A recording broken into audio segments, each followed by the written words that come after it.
Great that we introduce the introducer. Anyway, good morning, everyone. We are very fortunate to have here Dr. André D'avila from BI, Beth Israel Deaconess Medical Center in Boston. He is a director of cardiac arrhythmia service there, and he is also the director of the Harvard Thorndike Electrophysiology Institute. He's been a household name in EP for several decades, actually. He was instrumental in the development of the pericardial puncture technique for epicardial ablations, which we use routinely. This goes back to 1995, right? And ever since, he's been back and forth between Boston and Brazil and continues to make important contributions in the field. And he is a leader specifically in VT ablation. Without further ado, André, we're very eager to hear what you have to teach us today. Thank you very much. It's my first time in Houston. It's a great pleasure to be here, and thank you very much for the opportunity. This is not advancing, right? I can try to do it. Yeah. There? Okay, I'm not sure if you knew about this, but Miguel and I, we go centuries ago. So I never knew, but when you go to Santa Teresa de Avila, which is a beautiful city in Spain, there are two castles there, famous castles, the D'avila family and the Valdrabano castle there. Miguel's family did it much better than our family. They turned their castle in a very famous hotel. They have their own city in Spain. And my family had to escape to Brazil and start all over again. So, but here we are again. We are back in Houston, and the point that we are going to try to discuss with you, and please stop the presentation, ask questions anytime. Let's make it very informal here. I would like to talk to you about something that we care about, which is VT ablation. Why should you, general cardiologists, care about VT ablation? Well, VT ablation, it's a big problem. It's certainly one of the main causes of morbidity and mortality in the United States, especially with this aging population, patients with developing heart failure, as we were just talking a second ago. And of course, everybody feels comfortable about dealing with this problem implanting ICDs. But ICDs are far from being a good solution for VT. ICDs don't do anything in terms of preventing the next episode of VT. And if anything, ICDs are the most painful treatment for VT because you need to get a shock, which will cause a lot of distress to the patient there. And more important than that, if you keep getting shocks, this will have a paradoxical effect on your heart failure status, which can increase the heart failure and increase mortality. It's an interesting balance right there. On the other hand, if you treat these patients properly, and I'm going to try to tell you why we do what we do, I think we can offer a very good kind of approach and result for all these patients. So I like VT.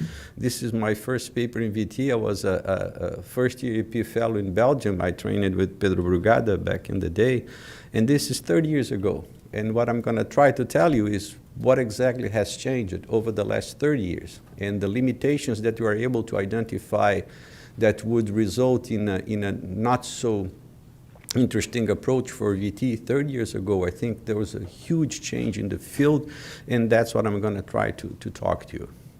Going from the mechanism of VT, as you all know, we keep saying that VT is a reentrant arrhythmia, and over the years, there was a very, very important development in understanding of the anatomy of these circuits, how we as EPs, we interact and we interrogate and we understand the circuit. And on top of that, the development of this incredibly nice mapping system, as you can see here. This is a figure that was only possible for us to create like 10 years ago, and which has improved our ability to understand and treat the problem here. You see this incredibly nice map of this kind of VT, and over the years we were also able to understand that VTs are not only endocardial as we initially thought, but they're more of a 3D problem. Some VTs predominating on the epicardial surface, some which are exclusively related to the endocardial surface, but the vast majority of these VTs always having a 3D substrate there.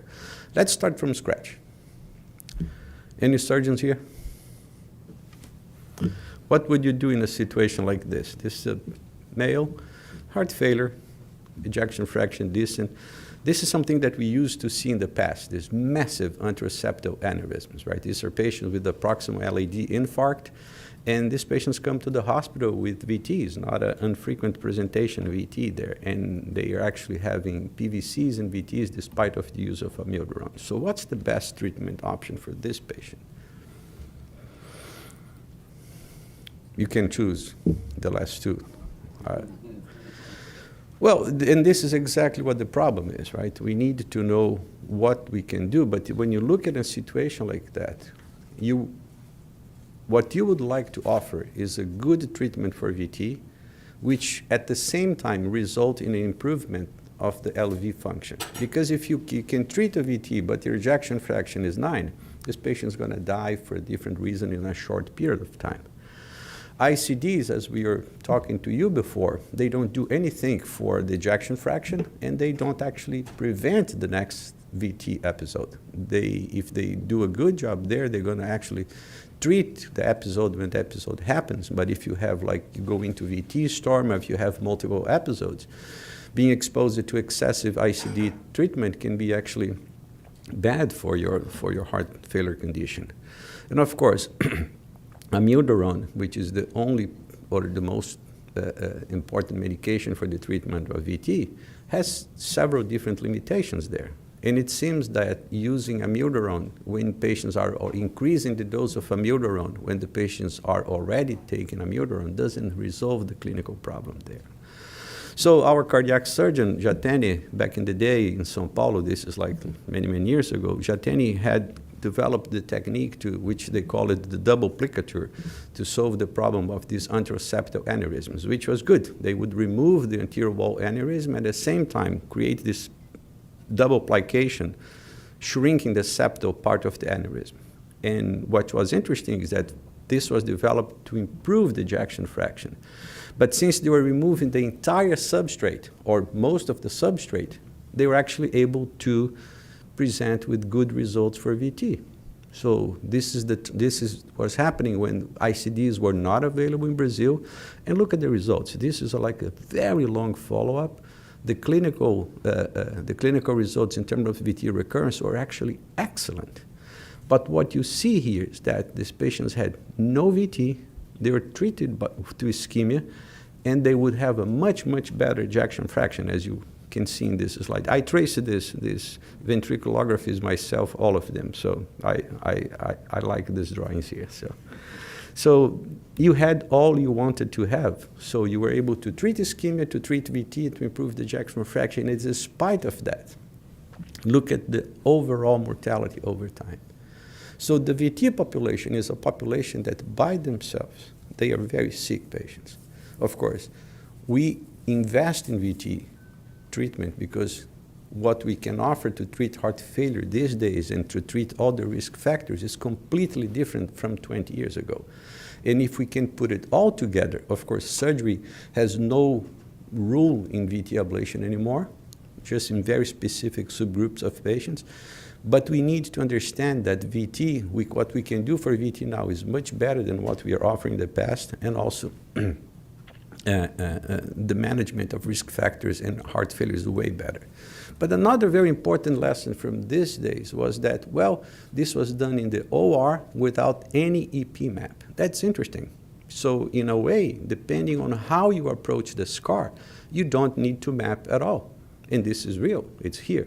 So this is the data that you cannot fight success. If you have this kind of results without mapping, we got to keep that in mind, that perhaps depending on the approach that you are going to use, the need for VT induction, which frequently results in cardiogenic shock during the procedure, may not be necessary in many patients, which then, on the other hand, will improve the possibility of doing more VT ablations in sick patients.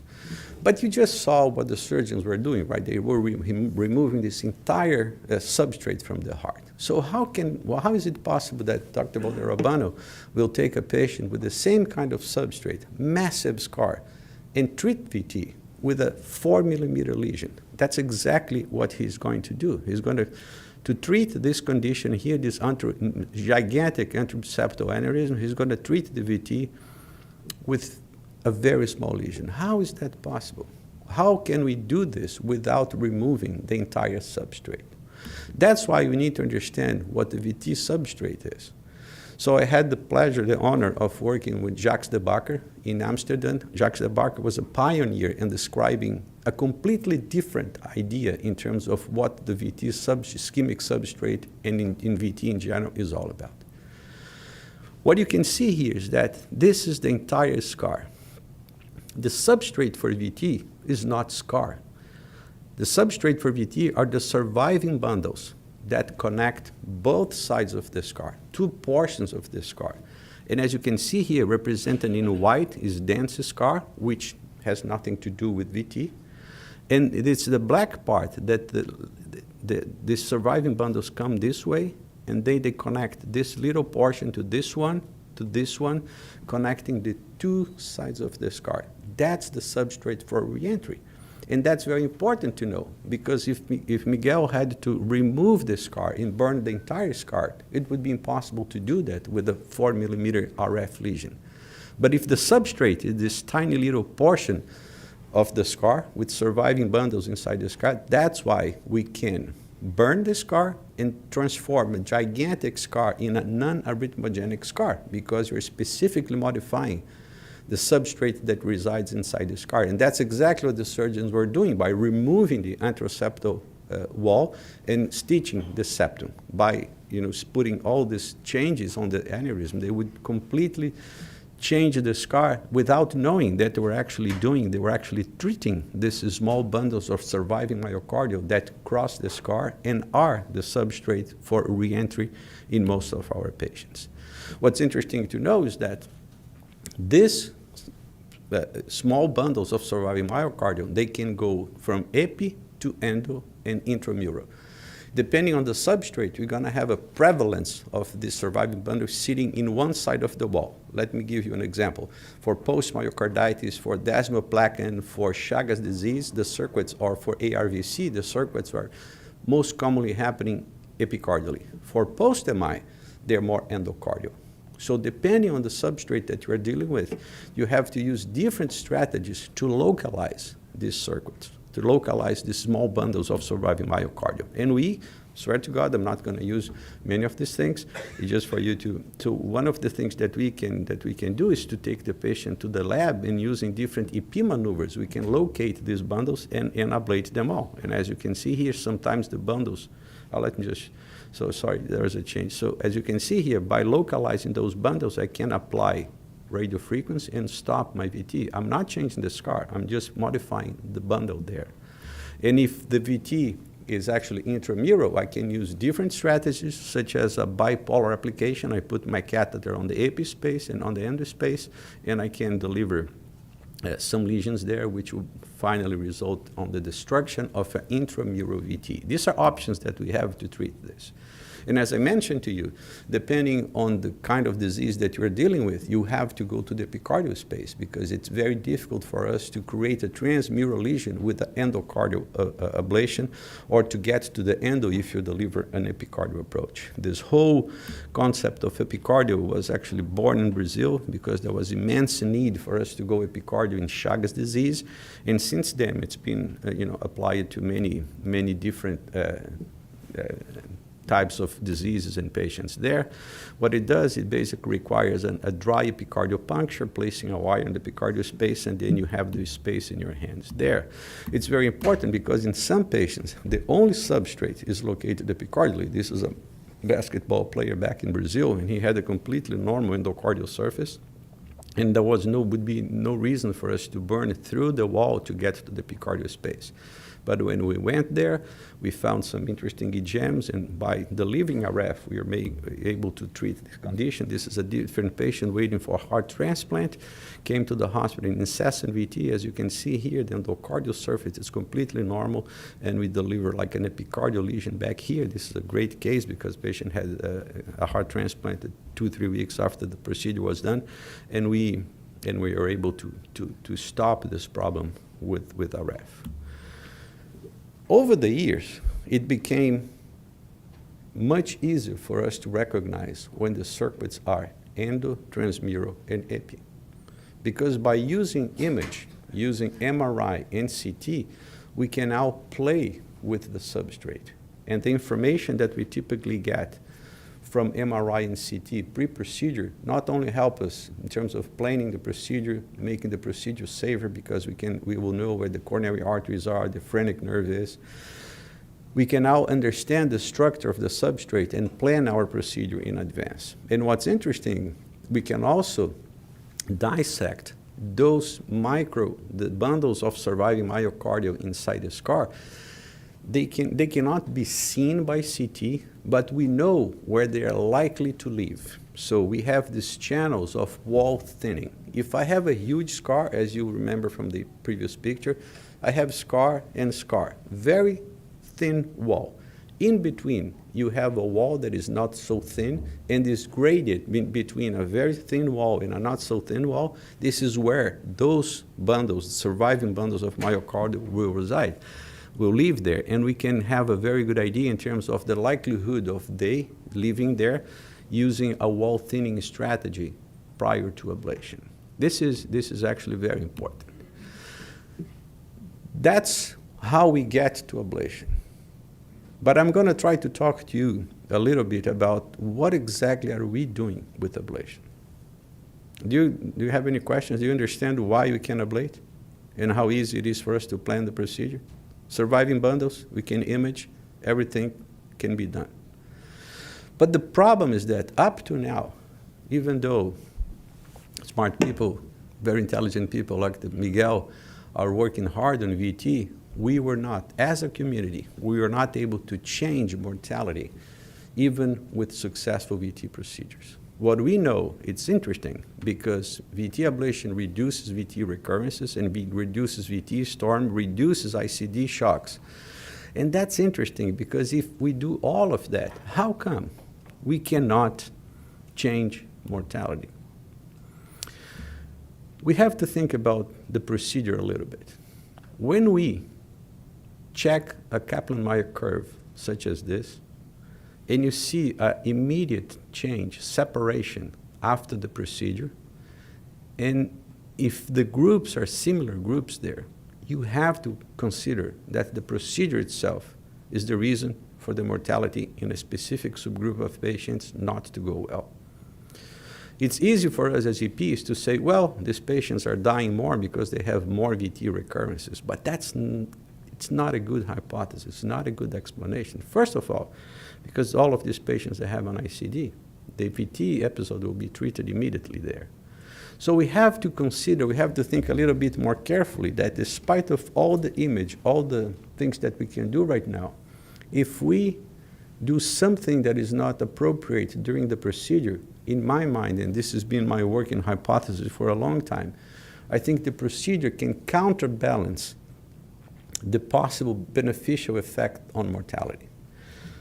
We all know that every single time you have a patient in heart failure, if you stress the system, if the patient goes into acute hemodynamic decompensation, it's not going to help the patient.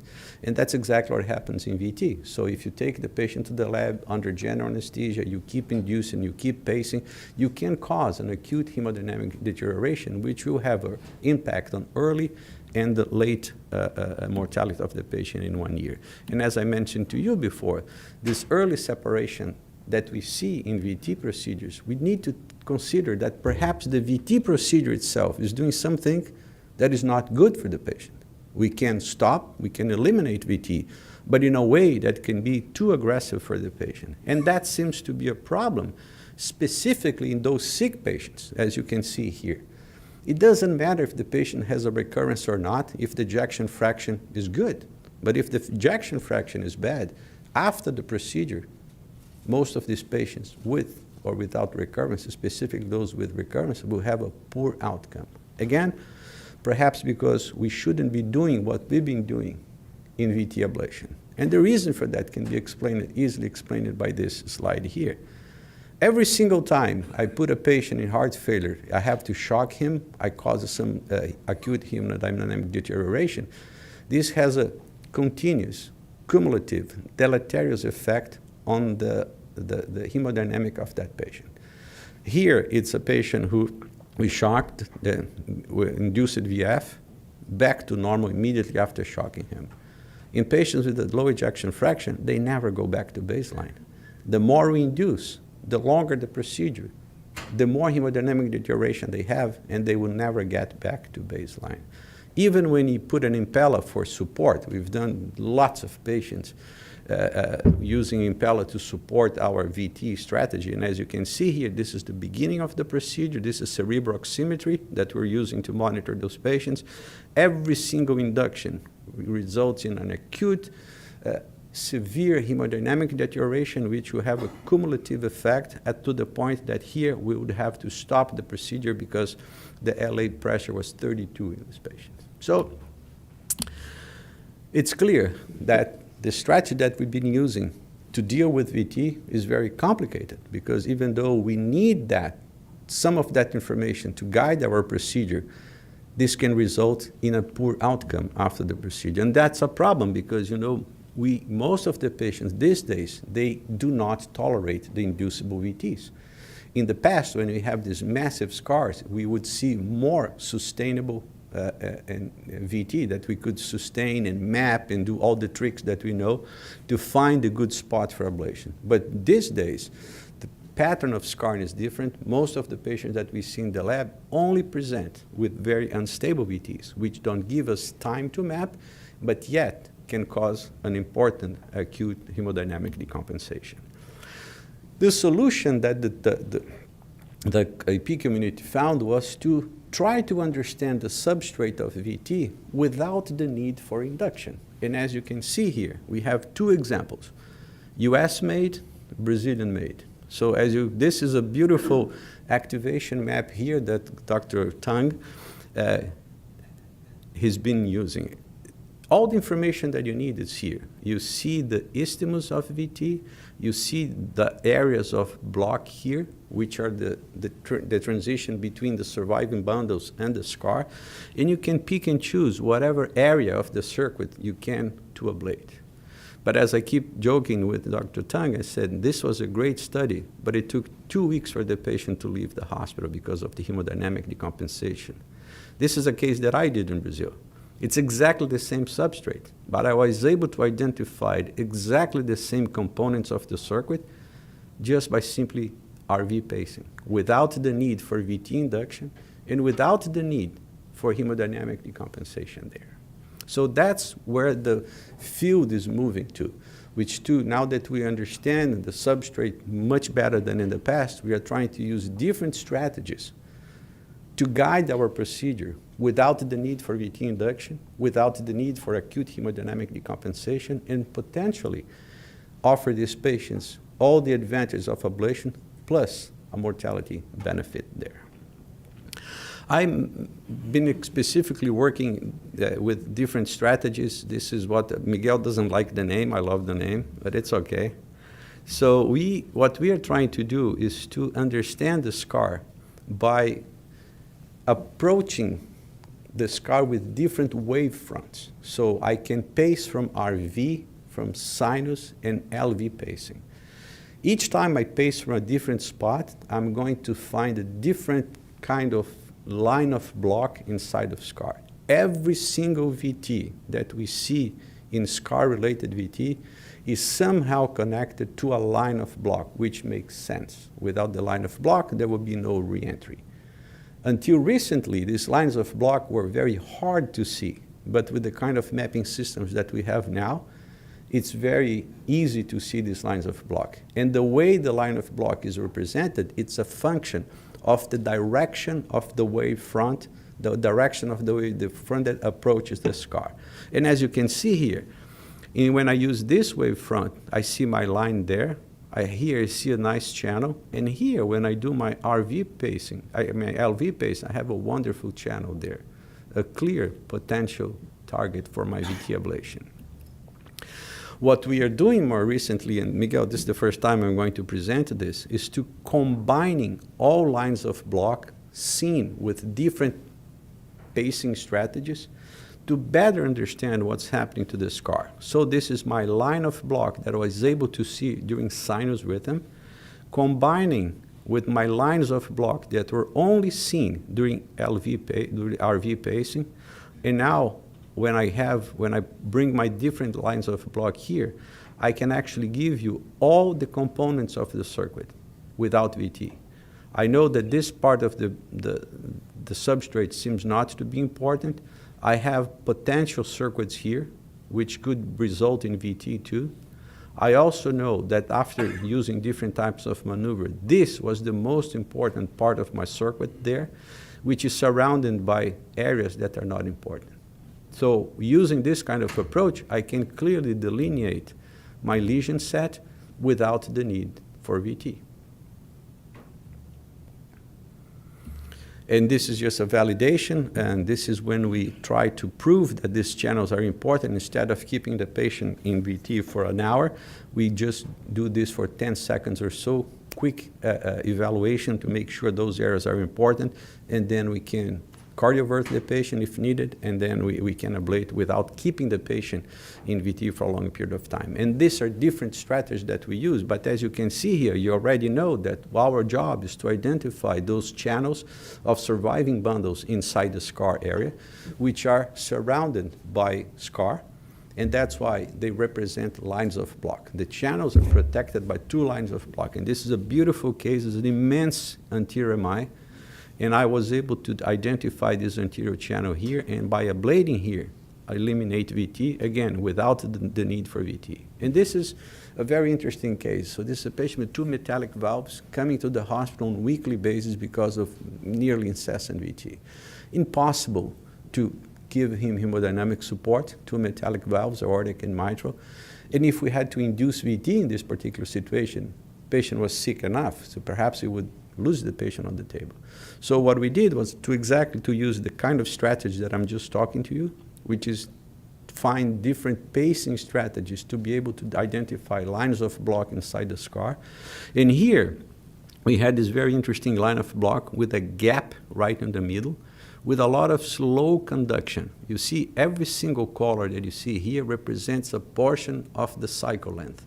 When you have this crowding, it's because there is slow conduction in that specific area. And I was able to ablate here using this Gerbaud approach, which is from when you come from the right atrium to the left ventricle, and without the need for induction, the patient had no more VTs after this procedure and died of heart failure 9 months later. So it proves the point that you can actually treat this condition without the need for VT induction. Let me just try to summarize this with a case. So this is a case that we did recently. This is a patient who had cardiac sarcoidosis. And again, the substrate for VT repeats itself regardless the underlying heart disease. It may change the location from epi, endo, midwall, but the substrate is always the same. Are surviving bundles of myocardial crossing the area of scar. So this is the patient. He had previous VT ablation, came back to us, and because this study, the MRI that we had from a few years ago, was suggesting the presence of an epicardial circuit, we went epi. The VT itself seems to be an epicardial VT. And as I mentioned to you, we're actually using 2 different pacing strategies. We have a catheter inside the coronary sinus branch, which will give us the opportunity to do LV pacing, and we use the catheter that is sitting in the RV, the ICD lead, to do RV pacing. So we're going to play with 2 different wave fronts. So when we create our little model there, you can see again the image that you are very familiarized with right now, which is 2 lines of block represented here in white, with a channel of viable tissue in between. So that seems to be an interesting target. As EPs, we use different tricks to make sure this channel is actually important. And as you can see here, what I'm trying to demonstrate is that we had 2 VTs in this particular case, which were induced during catheter manipulation, and we are able to find a perfect match when pacing from different areas within the channel. That's a very important piece of information for us. If you can match the VT morphology from within the channel, it means that that channel is very likely to be important. And look at this.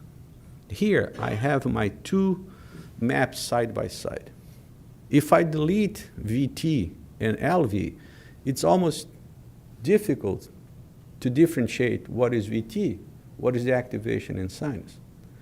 Because as you can see here, my VT is like a reentrant VT coming this way, going through this little gap, which is exactly what we see here during LV pacing.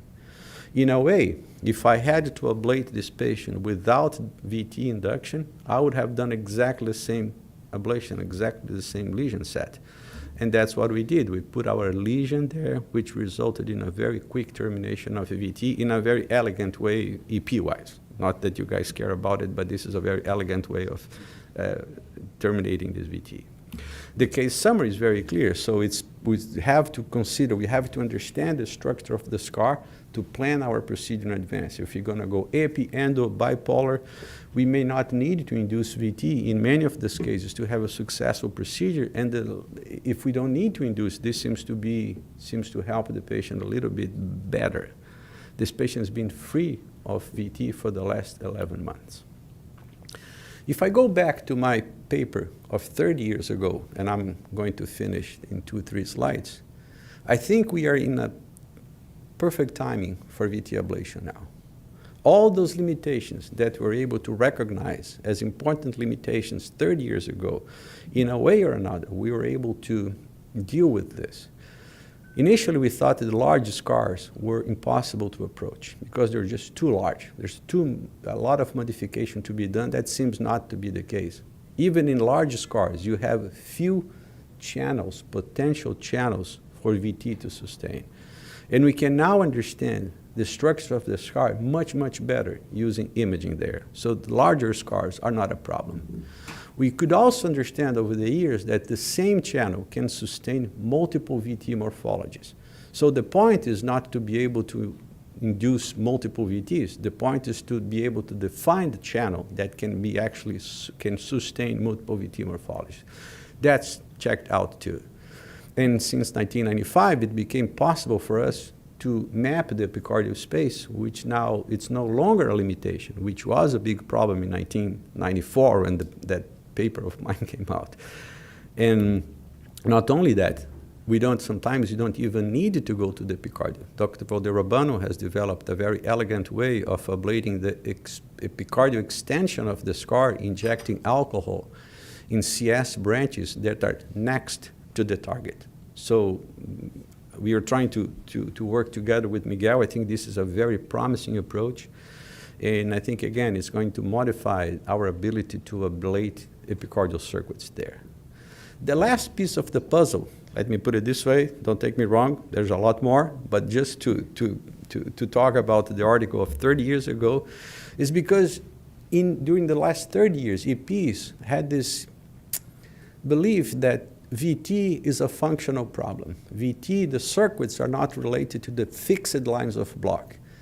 And that's why we are all obsessed about the need for induction. If the concept was different, if we understood the concept in a different way, meaning that lines of fixed block are the substrate for VT, we would have done a completely different approach over the years. We would spend more time trying to identify those channels in sinus without the need for VT. And I think we are approaching that time. Of course, Dr. Mark Josephson, who was the chief of EP at my hospital, Beth Israel, Mark was, the godfather of VT, a great friend of mine, great mentor, and we always had this discussion. I said, Mark, it has to be fixed lines of block, because how is it possible that we induce exactly the same VT 10 years apart? Well, we can't see the lines of block, and he was right. It was impossible to see. But with the new mapping systems and all these new approaches, it's becoming more and more clear that fixed lines of block are indeed the substrate for VT. And if that's the case, perhaps we can ablate VT without the need for VT, without causing hemodynamic deterioration, and which will potentially result in a very important benefit to the patient. if we look our initial data, it seems to be possible to do that. As you can see here, the results are not bad, are comparable to the regular strategy of inducing. What is interesting is that in this particular subset of patients, VT recurrence did not increase mortality, potentially because we are not causing hemodynamic deterioration during the procedure. But you have to be careful, because in some of these patients, we are not inducing, we are not able to see that the procedure itself made that patient more arrhythmic. The procedure itself made the scar pro-arrhythmic, which happens if you induce patients too. Sometimes you finish the procedure, you try to induce, there is nothing inducible, and the patient comes back to you a week later in incessant VT. So we are still trying to understand what subgroup of patients can benefit better from one or another approach. Clearly, if the patients have a low risk of hemodynamic deterioration in the lab, perhaps we can induce for a short period of time at the end of the procedure and try to define the result a little bit better. But on the other hand, if patients are in bad clinical situation, if the hemodynamic situation is not good, there is a need for us to ablate without VT induction. And I think that by studying the characteristics of the scar, this is just a suggestion, there are different other ways, I think we can get to good results without the need for induction. And when we bring these patients from home, since there is no hemodynamic deterioration, as you can see here, most patients go home the same day or next morning. That's huge for VT. Instead of keeping the patient came from home, we induced 10 VTs, patients in the house for 10 days, calling heart failure group all the time because the patient is not doing well from the heart failure standpoint. This is it's a massive change in the way we are approaching this problem there. And that's what we keep calling the waddle approach, which is the ability to identify the wavefront discontinuity lines, which is just lines of block there. There is nothing new here. It's just another way to visualize something that we know it's present, it's the substrate for a scar. And I just thank you very much for your very kind attention to this very boring talk. Thank you.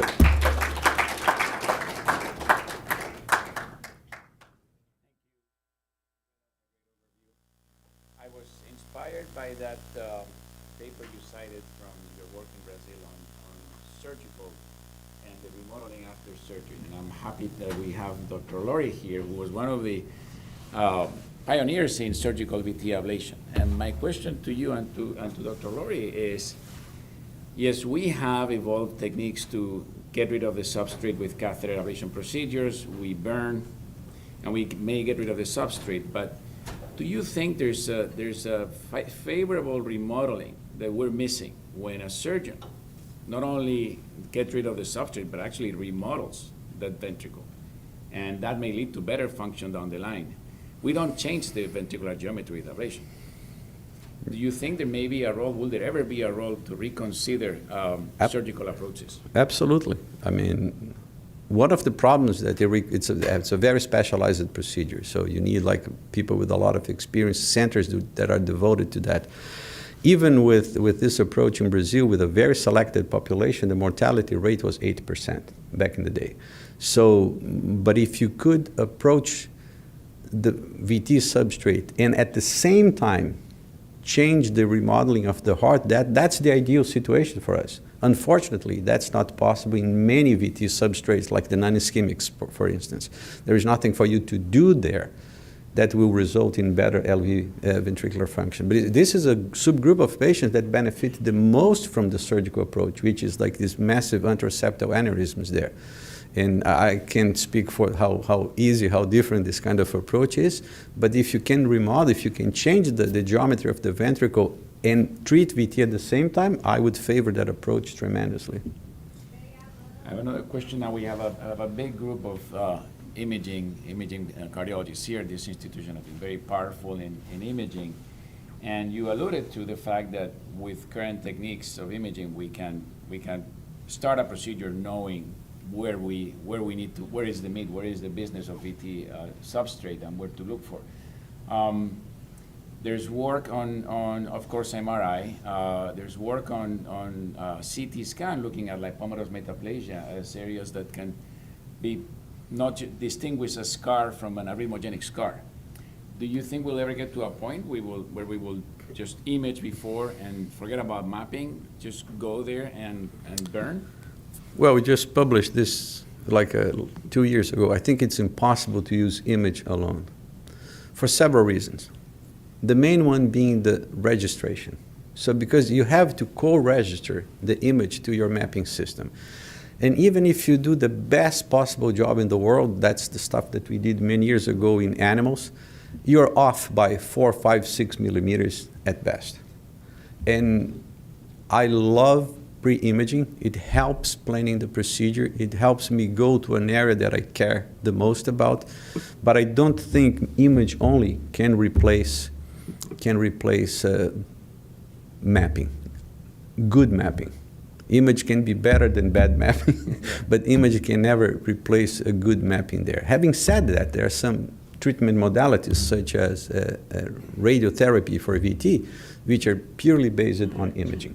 So, but if the patient is not in a situation that you're going to offer him like radiotherapy, imaging is very helpful, improves the safety, speeds up the procedure, makes you not waste time with areas that are not relevant to the problem at all. But they, in my mind, at this point, they can never replace a good mapping there. Arvin, your question. Thank you for a very eloquent presentation without too many squiggly lines. I knew you were afraid of that. You were afraid of that. Absolutely. The two questions, and one is you alluded the concept that we look at VT as a consequence of heart failure and a cause of death. But the dots between the burden of VT, of worsening heart failure, is not that well accepted. And I think some of the ablation studies, as you mentioned, probably have not shown that. But my question to you is, and we've seen, like when you talk about PVCs as an inefficient arrhythmia, we think about PVC cardiomyopathy, but we don't think about PVC burden as a cause of heart failure deterioration. And we've had a few cases where they get branded as advanced heart failure needing bad and transplant because you can't handle medications, but then Miguel does a PVC ablation, and then boom, they stabilize. So my question to you is there a burden of evidence that needs to be created to show a threshold of inefficient contraction because of inefficient rhythm? Right? We think about AFib as an inefficient rhythm, but I'm not sure in heart failure we have embraced the concept that X load of inefficient ventricular arrhythmia actually is a hemodynamic disadvantage, because you do see that with the VT that you talked about in the procedure. So I'm going to let you answer that and ask the next question. The whole field is moving in that direction. You know why? Because it makes a lot of sense. So look at this just as an example. You get a patient admitted to the hospital today in VT storm, right? Almost incessant VT. Miguel ablates him, and he has one recurrence after 12 months. It's seen as a failure. It's absurd. So what we know right now is that Roderick Tang is trying to come up with this concept that if there is a reduction on his paper of 82% of the VT burden, this will have a beneficial effect on the way the patient will live for the next 2 years after ablation. It's all about burden, right? And the PVC concept applies really well here. So if you have a patient in heart failure that is having several episodes of ATP, successful ATPs, no pain, everything is going well, that's the ideal situation for you to take the patient to the lab, because he's having a huge burden of VT, which will probably result in some hemodynamic impact for him. So it's all about the burden. We know that the more ATPs they have, the higher the risk of developing VT storm. So why should you wait for VT storm? And again, how much VT is important? Well, VT is a very important problem. If you have one episode of VT, there is a huge chance for you to develop the second, the third, and the fourth. So when should you take the patient to the lab? VT ablation became a very safe procedure. I think the only way for you, the best way for you to prevent the next VT episode is ablation. It's not drugs, not other things. And don't forget, If monomorphic VT is present, this is a substrate problem. Has nothing to do with ischemia, has nothing to do with heart failure decompensation. A monomorphic VT implies the presence of a substrate that we can modify. A polymorphic VT is a different business, right? This is something that patients need to be better compensated, and that's important. But even if you have a patient with a monomorphic VT in heart failure, even with the best treatment for heart failure, the chances of having a recurrence of monomorphic VT is huge. So I don't know how many episodes you need to decide to bring the patient to the lab. It all depends on the experience of your center in terms of VT ablation. But the sooner you bring the patient, just like AFib, just like PVCs, the better. But is there any data on, just to follow up on this, is there any data to show a threshold of non-sustained VTs, just like we say 10% PVCs? Is there a threshold of non-sustained VTs, not for VT storm, but more for heart failure exacerbations? Is there anything out there? I'm not aware of that. We typically use the magic number of 18% at PVC, if you want to. But we typically don't measure the non-sustained VT burden. It's easier to measure the PVC burden. But if you get, if you have lots of non-sustained VT, again, we can image the patient, we can understand the substrate, and we can tell you, oh, this is an easy substrate that I can go and approach, even if the patient has no sustained VT. If it's a more complex substrate, intramural, some things that we anticipate a huge problematic procedure, perhaps we should treat him in a different way. But depending on where the substrate is located, this is a 2-hour procedure and can be done without too many risks, I think. My second question is related to the impact of the procedure, as you mentioned. There's always an injury you're causing. So like we talk about the injury perpetuating inflammation, and while you're tempering the VT and hemodynamic compromise, is there any role for, there are a lot of anti-fibrotic gene therapies that are being postulated and worked on. Is there any role for suppressing your fibrotic or immune response after a VT ablation so that your immediate impact is reduced? I'm not aware of that. But see, the substrate, the patient will have a VT after MI, 10 years after MI. The substrate is the same. There's little change on the structure of the substrate. So the genes, if there's anything they can do, is to kill the surviving bundles. I'm not sure if there will be a role for you to recover in terms of remodeling of the scar, because the substrates are very, very stable over the years. They're like MRI studies showing that. The problem is that after 10 years of MI, then you have the heart failure, you have a completely different autonomic nervous system, you have more PVCs, you have more triggers, you have more imbalance in terms of autonomics, and that substrate, which was not arrhythmogenic 10 years ago, becomes arrhythmogenic. But the structure of this, the structure of the substrate, even when you go from ejection fraction of 40 to 20, doesn't change much, to be honest with you. It's more the triggers and the remodel in the autonomic nervous system that will work in a way that will make it possible for patients to have VT now rather than before. The same way you have the patient at 82 years old is the first episode of AVNRT. He was born with that thing, but at some point in life, there was a perfect balance, a perfect storm, which will then result in an arrhythmia that he was not supposed to have at 82 years old. Well, thank you very much for a really fascinating presentation. Brought back a lot of fond memories of late nights and prolonged pump runs. Just to go back a little bit, in the early days, blind left ventricular aneurysmectomy associated with VT in the United States was associated with a 50% cure of the VT. So Josephson's work, when he published it, was a big breakthrough because he got that up to 70%.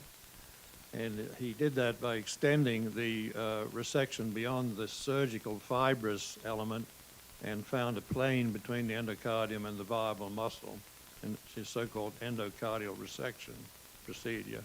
That brought the VT rate up to 70%. When we saw this happening, I went straight to Dr. DeBakey and got him to fund a significant program here at at Methodist to develop improved success for our VT surgery, and that focused primarily on developing a mapping system. And we're fortunate to have Matt Pruker here, who some of you may know, went on to develop mapping systems. And our system he developed here was, in fact, his first commercial product when he left us. So we had a system where we could do 60 simultaneous sites mapping VT epicardially and endocardially. And we used that, not only did it really need one beat of VT, so it was a very brief amount of mapping. And we found that by mapping, we were able to get our VT cure rate up to 100% for monomorphic VT, day in, day out. And what we also found, as you point out, is the complexity of these scars, which are often quite extensive.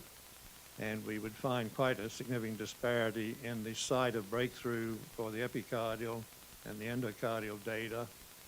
And ultimately, we developed a approach of using cryotherapy with a 25 millimeter probe to ablate both the epicardial and the endocardial area, surrounding it by a significant zone of uncertainty.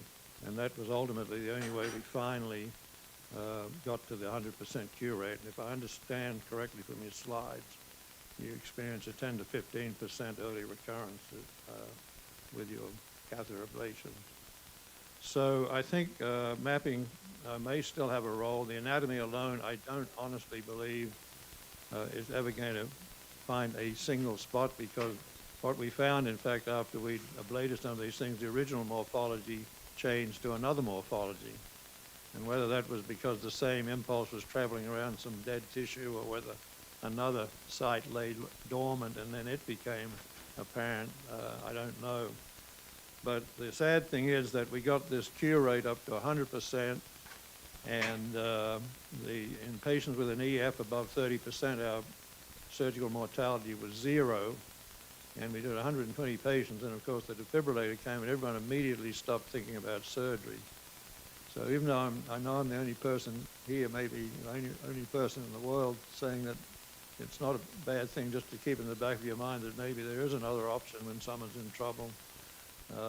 Map-directed VT surgery at its ultimate final development, before we went on to other things because there were no more patients being referred, actually reached a high level of efficacy. And Miguel asked me to summarize all this, and we published that recently in our in-house journal here, so he may be able to give you a copy of that if you're interested. But, sure. The main problem that we have these days is that the substrate is completely different from when Josephson proposed and was doing the... Well, no, I just want to correct that. Initially, we were treating left ventricular aneurysm. We quickly moved on to people who had infarcts without actual aneurysm resection. And this same technique was highly effective, combined with extensive ablation in curing VT. I just want to make that point very firmly, that in people with an EF above 30% without left ventricular aneurysms, using epicardial and endocardial mapping in the operating room, we're able to ablate 100% on them. We are not able to do 100%, but in ischemic VT, which is a completely different substrate, in a way it's much easier. We are very happy when we have a ischemic VT on the table. The problem is there was a huge shift. So back with the endocardial peeling had these great results. It's all post-MI. And again, if we typically get 80, 90% success rate with the approach that we have. The problem, one of the problems that we have is, of course, when it's deep septal. But the issue with surgery, it's that when we have non-ischemics, it's different. It's a miserable procedure for us. It's very difficult to deal with the substrates. Having said that, I think it's the right time to revisit surgery, because now our maps have 10,000 points. And now the structure of the scar can be understood in a completely different way. The softwares that I was showing here, they were developed specifically to understand the scar. It's a typical MRI, but they process this in a completely different way. So I think that having the expertise in terms of VT ablation and combining imaging, mapping. Miguel can give you information before surgery that was impossible to consider in the past. Perhaps combining this in groups that have a good experience with surgery, it would be the best way to go. If the mortality rate is low and the success rate is high, why not, right? It's a great approach. One last question. I just want to make a comment that the problem that you face in the cath lab, during the procedure, hemodynamic instability despite the impella. So the septum is not just for the left ventricle. Septum is a pillar essential for the RV function as well. I'm a LVAD surgeon, that's how I know this. And when you do a septal procedures, if the septum going down, putting an impella because of the hemodynamic instability without the RV support is not going to help, and that's not going to change the hemodynamic problem, and maybe it's going to make it worse. So when we doing a septal procedures, I think thinking about the RV and the LV and the supporting both might be a better option for the future. But what septal procedure are you talking about? Ablation? Yeah. Septal. Yeah. Yeah. Septal substrate is another horrible thing for EPs. We don't like septal substrates. We don't have a good way to deal with septal substrates. When we look at, there's some series showing that if you have a mid-septal substrate, your success rate is 17%, despite of a massive amount of, because we have a limitation, which is the ablation tool that we have at this point. Radiofrequency can go down 4, 5, 6 millimeters. So if it's a normal septum with like this mid-septal scar, it's almost impossible to approach for us. So, and I agree with you, in some patients we have to use biventricular support. Yeah. For the most part, even when you have a patient with a very low ejection fraction, using an impella 5.5 or using, I think impella, it's better for us. I understand the support that impella will give is not as much as ECMO and other strategies there, tandem heart, etc., but it's just easier for the whole procedure, at least in our hospital. But deep septal VTs are. But the impella is just for the left ventricle, and if you mess with the septum, your RV gonna get a problem too. And then without RV, if you put a 10-liter impella, it's not gonna help you. That's what But that's what I'm trying to saying. make. So for the most part, the impella is enough to help us during a short VT procedure. You cannot, of course, keep the patient in VT because the cerebral oximetry will get bad. But in a way, the impella, if you use impella 5.5, typically patients do extremely well hemodynamically if you don't induce all the time. That was excellent. Thank you very much, André. Thank you. And this is the last grand round of decision.